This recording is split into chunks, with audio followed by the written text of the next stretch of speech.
get us started? Oh, sure. After I hit OK.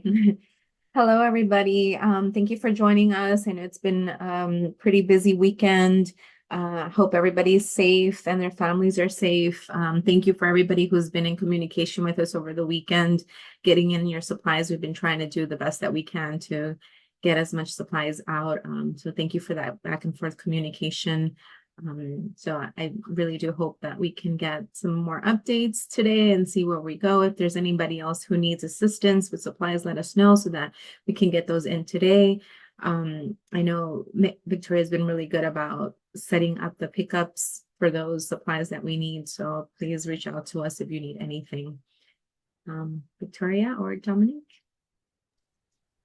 Um, I don't really have very much at the start. So Dominique? I'm gonna hand it off to Jessica first. Hi, Jessica, good take it afternoon, away. everybody. Yep, so glad to have you all on.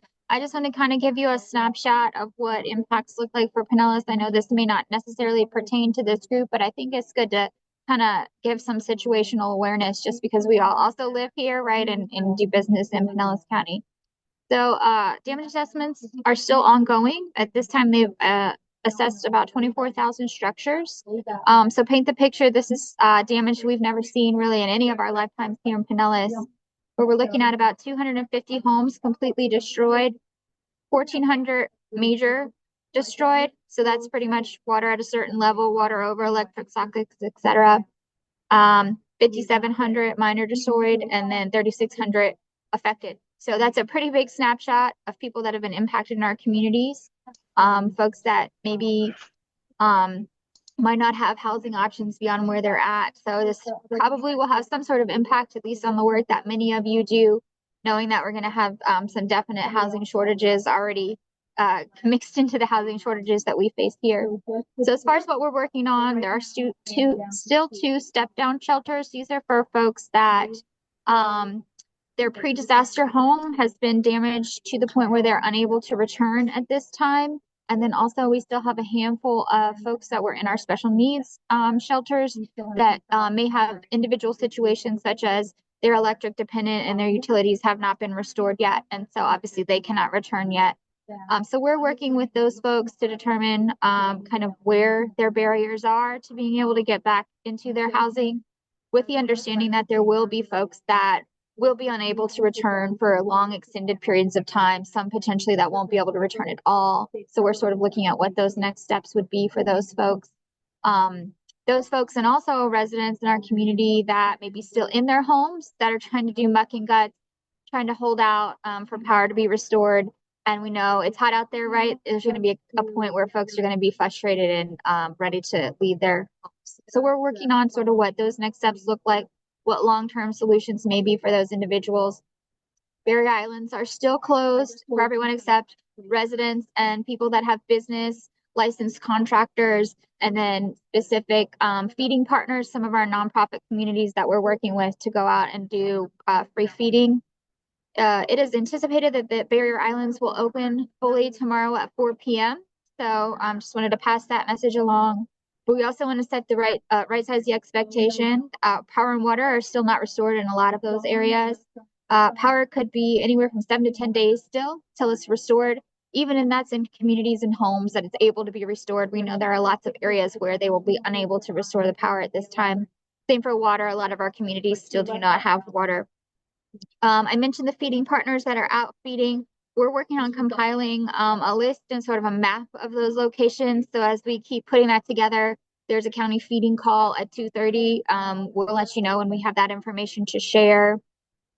The other piece we mentioned again is our VOAD, our Voluntary Organizations Active in Disaster, also meets every day to discuss what our nonprofit are doing in the community, maybe what unmet needs they're identifying, and then any unmet needs they have in being able to provide services to those who need it and those have been impacted. So if you fall into that, we'd love to have you join that call and we can get that information out. Are there any questions for me? The only other thing I wanted to add, and I certainly don't want to be doom and gloom or get anybody worked up, but if you've seen the news, you'll see everybody starting to hype the next system that's out there. It's still early to tell. And I will share information as it comes out from official sources of when we need to start thinking about that. But I do want to put out there, and this is a message I would share regardless, is even if we were looking at some rain in our community right now, which we are, regardless if we get a system, we're going to have significant rainfall next week. We're going to see some major impacts from that, right? A lot of our storm sewer systems are down. All of our drainage in certain communities are completely gone.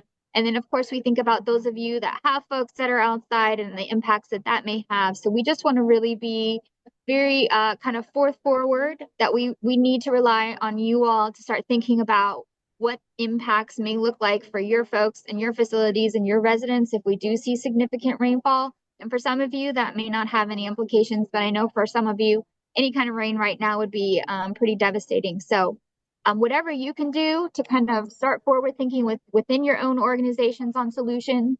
I can tell you we will try to work those solutions here if we can, but we're pretty maxed out and tapped out right now. So if we are impacted again, we're going to be relying on all of our community network to be able to help meet needs more so probably than usual. Jessica, one question I have is, when will people be able to start getting on the FEMA website and applying for assistance? So FEMA assistance, IA assistance is available. So we do encourage if folks were impacted, they can go on and register for FEMA assistance. I will tell you, just because you apply for FEMA assistance doesn't mean, okay, well, now I get a check or I get assistance, right? A lot of those programs have not been turned on yet. We have to submit our request for the programs that we want. It's a whole kind of menu, essentially, of programs. We work with the state on requesting those. And so the more folks we can get in there registering and identifying where the needs are, that helps us in being able to advocate to have those programs turned on. So I would say, please have folks register for FEMA. Even if they're not sure, make sure they're completing their FEMA registration completely so that they're not deemed ineligible or denied. Most of the time when someone's denied from FEMA, it's because they didn't correctly fill it out or they're missing a form, something to that extent. It doesn't necessarily mean that they've been denied. So if you can help your folks navigate that, if they have challenges, that's helpful. And as soon as those programs are turned on, we'll keep pushing it out. But there are some assistance available for certain pockets now. So I would encourage everybody to go ahead and reach out, both for your clients and for yourself, your neighbors. I know many of you have been impacted as well. There's also a question from Julie. Hi, thank you so much. I was just curious if you all are having conversations about the potential strikes in the port and the supply chain, if that's affecting us or if there's anything we could do proactive. I mean, they're talking about going on strike tonight at midnight. Sure, I Has can that tell been you, part of your? yeah, Okay, I haven't heard thank anything you. about that down here. That's not to say that logistics isn't working through that. But we will hope that doesn't impact us. But I guess if you guys are getting that information, again, being creative in solutions is what many of us are good at. So we'll keep pushing through that way. I just dropped an article in the chat so you can pull that Perfect. up and maybe, hopefully, they won't go on strike, but Yeah. Thanks so much for sharing that. sure.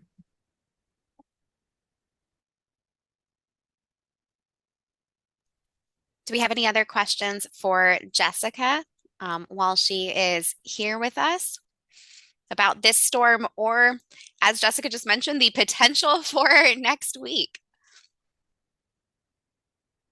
Okay.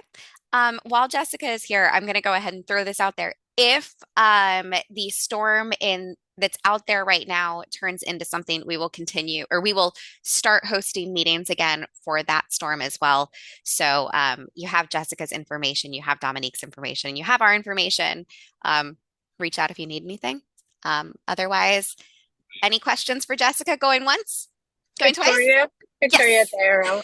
Just Arrow. curious. I mean, I assume in a disaster, all things thrown out the window, but the anti-camping ordinance goes into, or statute goes into effect tomorrow. How does that affect people sleeping in cars in certain areas and this, that, and the other for disaster recovery? So I think That's a good question. yeah, Oh, go ahead. the question of the year, right? In our emergency management world, that's the question we've all been trying to navigate. I think in our human services world, it's the question we've all been navigating. We are still under a local state of emergency. We anticipate that may be extended. So in that case, it does alleviate some of that.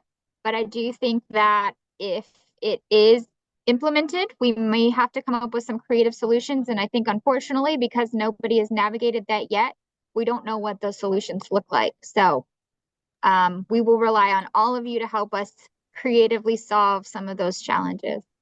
The task force had started pulling together a list of recommendations before storms, like just to help people that are unhoused. So there was some options of some, like even buses that have sleeping quarters on them and air conditioning. There was a couple other solutions that were listed on there as well. So Yeah, and Arrow, I haven't heard, this is Daisy. I haven't heard anything as far as the anti-camping bill, whether it's gonna be postponed or changed, or I'm not sure. That was a question that I was asking my team today, like, have you heard anything about it? But I will, if I find any information, I'll definitely let the group know. I guess we're just gonna have to work with our outreach team to educate our unhoused neighbors as to where they can go, about shelters. I know we still are under the hurricane, the disaster emergency, so that may change things. I haven't heard anything yet, but I'll be on the lookout for that. So I was just going to say to that, Daisy, outreach is different for us. So because we are in storm response mode, there is no outreach right now going on unless we happen to be walking down the street and have a conversation. We changed to different roles at this time. And so things look a little different for us. So if outreach needs to happen in a different way, if you would send that an email, then we can kind of figure out what that looks like. But literally we are door to door at every single house here. So Okay. it's very different for us. I would imagine for other areas as well. We at VA have also paused like our regular outreach, and just remember we do like the smallest street outreach so that we can tackle the incoming calls from our homeless hotline. And what we'd also like to do is be present at the shelters so that if there's any veterans in a storm shelter, we can try to bring them into VA services, HCH, VGPD. So if there's a listing of, I had the school listing, but I know those are closed. So if there's a listing of the now current permanent shelters, we do want to start going to those programs this week. Yeah, hi Blossom, it's Dominique. I actually left you a Hey, voicemail. I left you a voicemail this morning to talk Oh, about you did. that. My So phone's been blowing up. I'm sorry. I imagine you didn't have the capacity, but yes, I tried calling you this morning about that. So if you wanted to call me afterwards, we can Absolutely. talk Thank through you. that, because we have identified some that were or are connected to programs and other veterans as well. Okay, perfect. Thank you. I was wondering, I know Nellis Hope, had a down week of intake with the storm. Wondering if there's any recommendations to make to put any projects on the countywide local mitigation strategy in case any mitigation funds come out that could help, even if it's in the future, getting money to help stabilize that area so we don't have as much downtime for them. I'm not sure Pinellas Hope is on the call, but they are aware of that service. They honestly, because it wasn't a major water rain event, the impact there, the water impact was not as significant as it had been first for Debbie. They are in the process currently of getting some trees pulled out. Like we're somewhere like the roots were starting to get pulled out of the ground. So they're having to move everybody around right there, hoping to have very few pallets or whatever offline while they're trying to navigate that. But I know they're out there right now. They did also get power back. But as far as some of those bigger long-term projects, yes, they're getting hopefully connecting with those. They also lost power in their back units, and we're having some medical needs back there that were all addressed in the past couple of days. But they're back full power.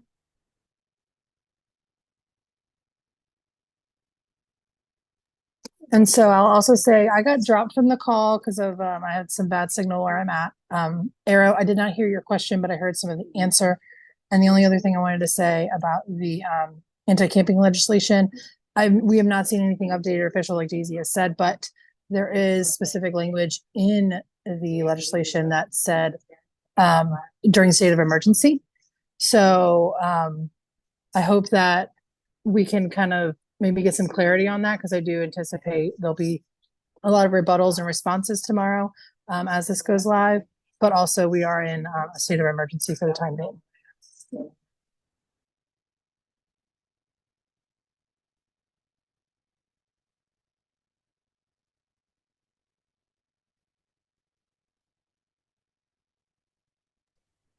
we have any other questions, comments, or concerns about the storm and the anti-camping law and how those might play into each other?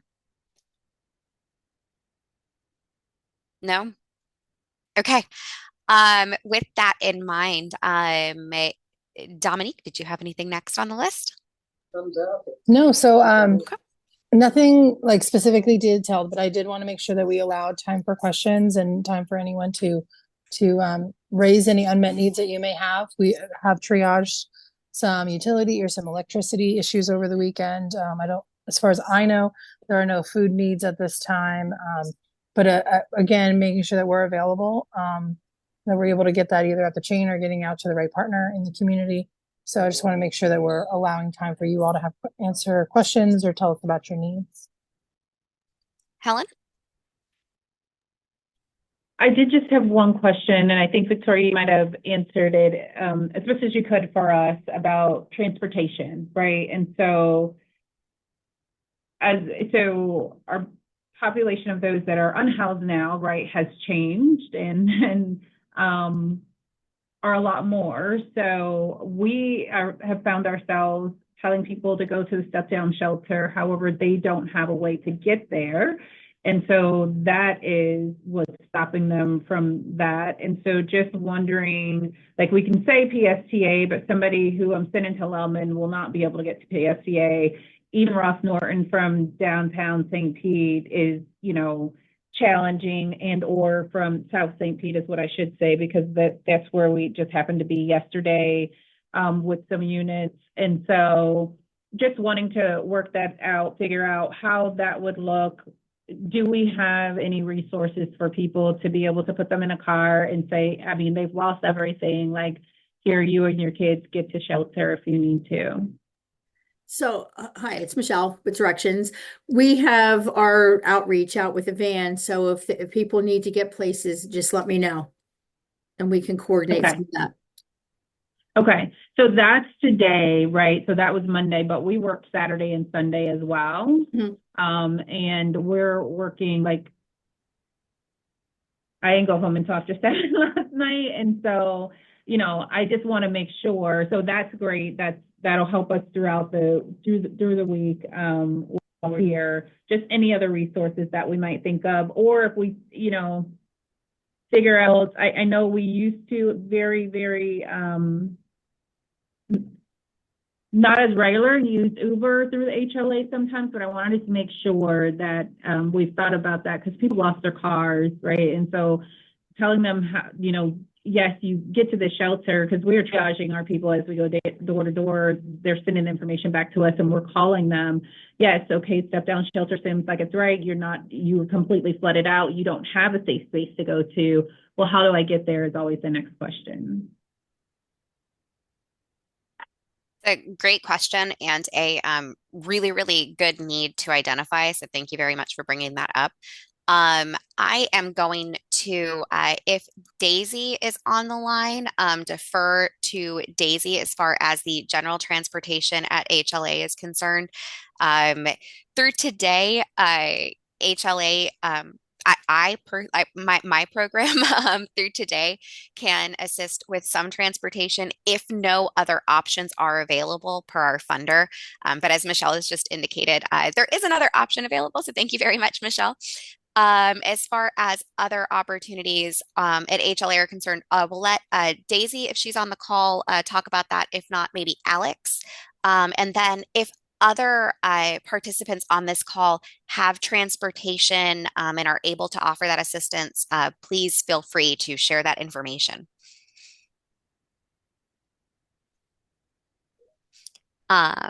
This is Daisy. I have to talk to Alex to see what other programs we have for transportation. And also double check with our finance department to see what we can do for that. But I'll have to get back to this group or probably email Dominique or and Victoria and Jessica just to let you know what I can find as far as transportation goes.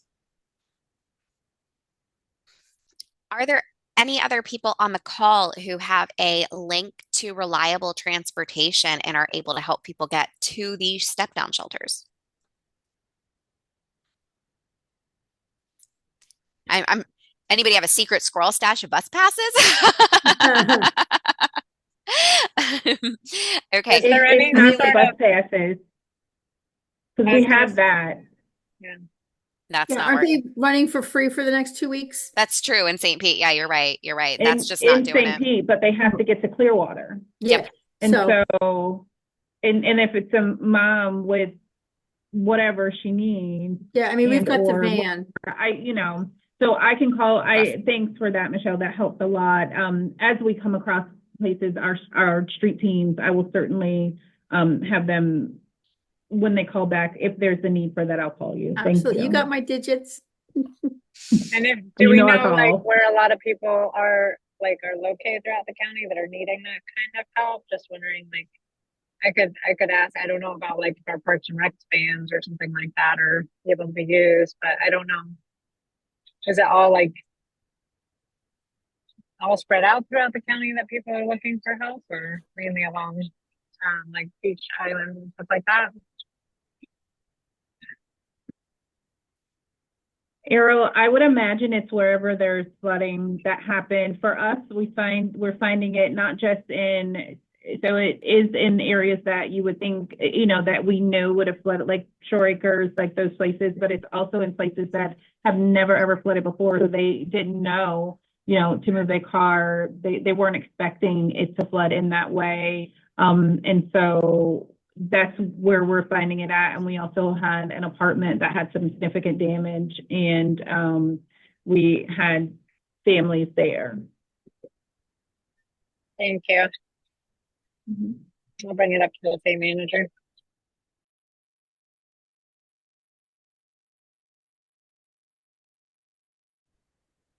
Thank you all for that. Are there other needs? And Sam Picard said in the chat that he feels this is the perfect example for faith-based organizations. I do agree. That is a great opportunity, Sam. Are there other needs here on this call? Do we have water? Do we have batteries? Do we have power? Not that I have a line at Duke, but are there other needs that have been identified by providers on this call to recover from Helene?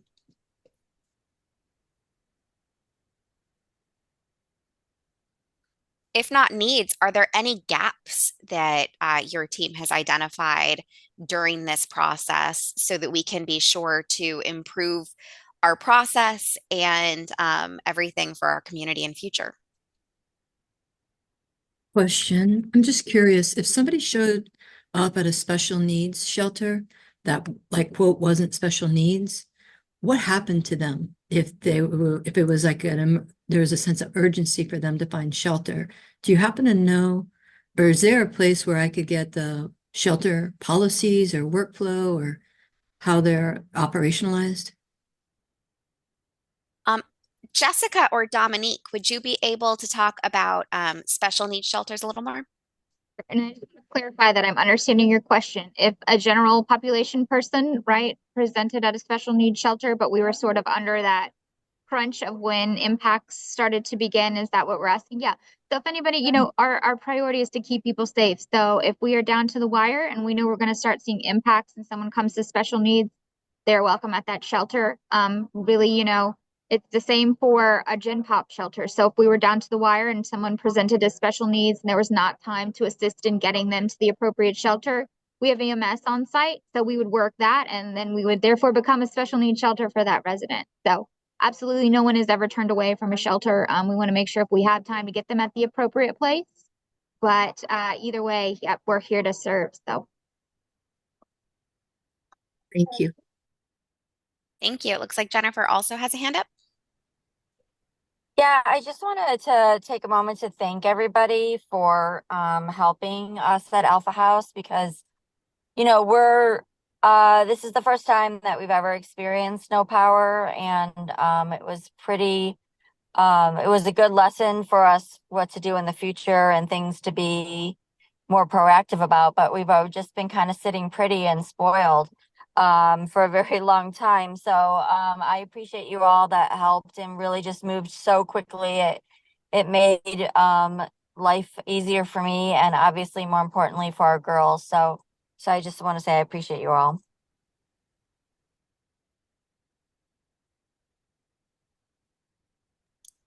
Thank you. And thank you to everybody who has helped out. Blossom also says in the chat, thank you to HLA also. Our VASH veterans benefited from many great supplies. You are very, very welcome.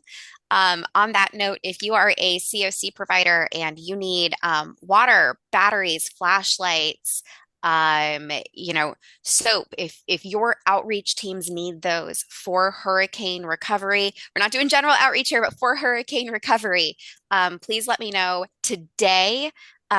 If your team is able to get me that information, we can get a Sam's Club order in and you can pick it up today, but it does have to be today for CoC members, okay? Joe, go ahead. Good afternoon. I will remind this group of providers in here that, and there's some that have taken us up on it in our application round. One of those things that is an eligible cost for us are generators. We have put generators in several shelters and various nonprofits throughout the community. So Jennifer, that application round opens up in late January. So it might be some willing to work looking into to get a generator for your facility, just in case it comes back around that we have to go back through this again. But that is an eligible expense, and we have done several. I'm actually looking at, I understand you can get generators that are linked up to your panels, your power panels in the house. So they automatically kick on. So they're built in. So I'm looking at that. We have a generator, but because our building is over 9,000 square feet, it's so microscopic that we would need so many generators to keep us up. But I'm looking to get a quote on that and see if I can get a grant. So where the generator will just kick in once the power goes out. Jennifer, we put a big generator in at the headquarters for direction for living. So yes, they make generators big enough for bigger buildings. Okay. But anything that we can do, if you can find part of it, we can go assist with it. But yes, we put a generator in downtown there at direction. Okay. So we've done big generators as well. We put a large one in over at HEP as well. So Okay. there are some big That's ones good. out there. Okay. I'll look out for that. Thank you. Yes, ma'am. Thank you very much. Storm preparation is a really important part of what we will be working on moving forward once we work on the right here and right now. So that's super important. Thank you for sharing that, Joe. And providers, please keep that in mind. Are there any other needs, concerns, issues, opportunities for enhancement?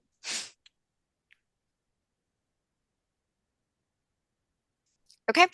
With that in mind, I am going to ask that everybody, please, if you come across resources, we are doing our best to stay on top of resources, and we will be posting them on the HLA's website, and we will make sure that folks have access to that. If you come across resources, please don't hesitate to share them with our team so that we can make sure we push them out to providers and to community members.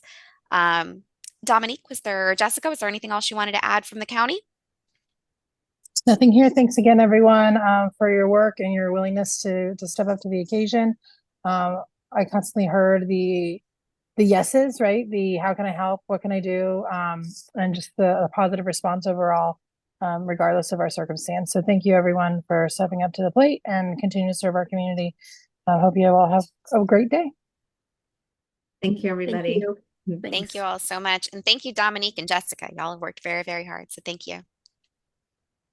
Have a great day, everybody. You too.